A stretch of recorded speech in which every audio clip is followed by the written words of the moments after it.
Welcome, Sugandho. Hello, everybody. I was in my mid-30s when I participated in a seminar on personal empowerment together with my partner. And I participated thinking I'm accompanying my partner, and only found out quite some time later how important this seminar was for me. Amongst other things, we learned about modernized techniques and methods of the heart. Now, when I talk about the heart, I don't mean the physical heart. I mean the heart that we all know when we feel compassion for ourselves or when we feel compassion for others. And there was one specific technique that I very much enjoyed, and it was about the acceptance of the heart. And I'm glad I learned to practice this technique. At the end, when the seminar came to an end, I faced a very difficult and challenging situation. I saw my partner falling in love with another woman in the workshop, in the same seminar. So here I was, learning about acceptance of the heart, and at the same time, I was facing a situation that felt so unacceptable.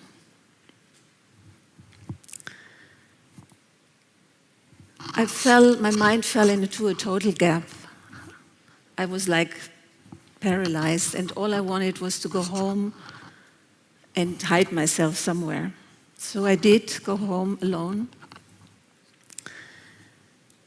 And feeling very desperate, feeling I had nothing really to lose, it came to me to say, why don't you try the methods you just learned in your seminar? Why don't you put them to a test and see if they can really help in a moment of emotional despair, in a moment of an emotional crisis? So I gave myself a few rules, like I didn't leave the house, I switched off the phone, I switched off the TV, or I didn't switch it on, and I just decided to take everything away that would distract me from exploring what I felt I needed to explore. Now you can imagine that this brings up a lot of emotions when you suddenly don't distract yourself while you're sitting on a volcano. So I was crying, I was getting angry and was beating a pillow. I was desperate and paralyzed, and I was crying again. Until after a while, I felt calm enough to actually sit down, close my eyes, and do my meditation. And the meditation is very simple, closing your eyes and bringing whatever is happening, whatever the feelings are, into the heart. Just bringing it close. Now this sounds very simple, but I can tell you it wasn't simple in the situation I was in. And there were moments when my mind was freaking out and just wanted to pick up the phone and call my boyfriend and tell him what a miserable guy he was doing this to me. There were moments where I thought I'm going to lose it altogether and go crazy. And I stayed also with that. I took that too into my heart. And of course, it took a while to let this practice work on me, but eventually I noticed that something was starting to crystallize inside of me. And the first crystallization that came was the word jealousy that we all know, but it came with such a force of pain, pain in the heart. And I've suddenly asked myself, what actually is jealousy? Where does this pain actually come from? And as I went deeper in, I suddenly understood that I was comparing myself to this other woman. And not only was I comparing myself, I put myself down next to her. And I didn't even know this woman. I didn't even know who she was. I had seen her for a few days. So it suddenly dawned on me that putting myself down is most of the pain I feel. I caused pain to myself by making myself uglier than her, less important than her, less interesting than her. And once I understood that, there was like a switch in my heart, and I realized I don't need to do that. I can actually stop it here and now. And that was like, how to say, a breakthrough in my heart. It just allowed me to also see, which I hadn't seen in all these hours and days, the beauty I have inside, outside, my intelligence, all the positive qualities that I had found up to this moment in my life. It was a very beautiful experience to shift from such a pain to actually a deep relaxation and a joy in my heart. Today, I would call this a moment of transformation. Back then, I didn't mind what it was. It just felt really good to be relieved of that pain, which of course came back and forth, but there was a change. I started coming back to life. I wanted to see people. I didn't need to hide anymore. So what could have been a crisis, a long-term crisis, was a beautiful moment of transformation. Now, why am I telling you this? We all know these moments in our life when our mind is simply impotent, when our mind cannot handle a situation.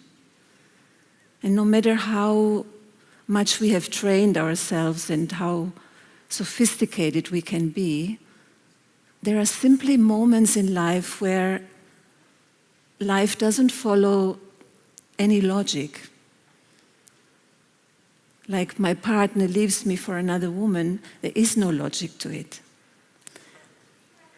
And then it brings up feelings that are often very overwhelming for us as adults. And we simply don't understand where they come from, why they are so strong. Now, this is usually a moment when clients come to me in my work. They come because the mind cannot provide them with a solution. And it is very difficult for an adult to face helplessness, to face the feeling of I'm not in control of a situation. We all expect from ourselves that we can handle things, and suddenly we can't. Now, there is very interesting research, neurological research, on a phenomena why emotions and our rationality have such a battle with each other, why they are so separate. Arthur Janov, a well-known American psychologist and psychotherapist, he just recently died, who is the founder of primal therapy. You might have heard about that. He has written a book called The Primal Scream, and in this book he describes that in our brain there is a division, there is a separation between the part in the brain that holds our emotional memories and the other part that is responsible for our cognitive understanding. And this separation, for us as adults, has a big influence. So when an adult, for example, experiences an emotional trigger, like a separation from somebody we love, then not only do we feel the current pain, but it often triggers more memories in the emotional memory. And then it comes to a point where an adult suddenly feels helpless like a child. And at the same time, our rational mind tells us this cannot be, that should not be like this. I'm an adult. I should not feel like a small child.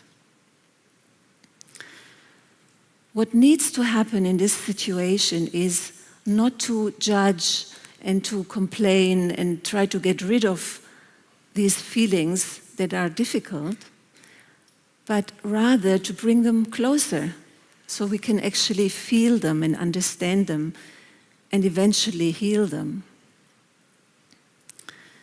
And here the heart plays a key role. It is not our mind that allows us to feel or to embrace and accept something and be compassionate. Yeah, this is a quality of the heart. And when we bring heart to these feelings, we actually can embrace them. We can be and feel them and be compassionate and empathetic towards ourselves. So when a client comes to me with a lot of self-blame and tensions through all his thinking and analyzing, this is the first step.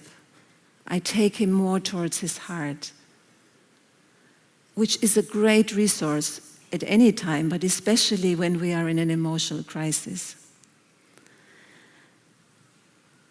And when the client then comes closer to these feelings and allows himself to feel them, the perspective of the rational mind also changes.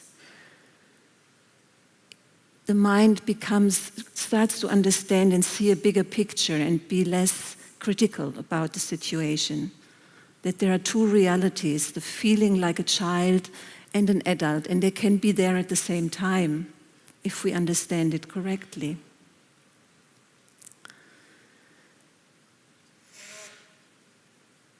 So what we actually as adults often need to learn is to feel again. Yeah? And feeling is something we can learn. It's not something very difficult, actually. There are wonderful techniques to learn how to feel. Now, this is my message. The heart and the mind need to work together. They are not enemies. They can be there together. The heart is so powerful, and it's already there. All we need to do is go inwards and connect to it and learn a bit how to do that. And in my opinion, the heart should guide the mind, not the other way around. We need to spend time with our heart. We need to balance this digital lifestyle we are all in by connecting with the heart. And there are so many ways of doing that, no matter in what profession we are, if we are scientists, if we are architects, if we are living in a digital world and working in a digital world. Our communication, for example, the listening, we can listen from the heart. We can go into nature and give our heart space. We can cook a delicious meal with our heart. So in a brave new world, I feel we need much more courage to live our life with the heart, from the heart, and then do all these exciting things that we are already doing, but doing them differently.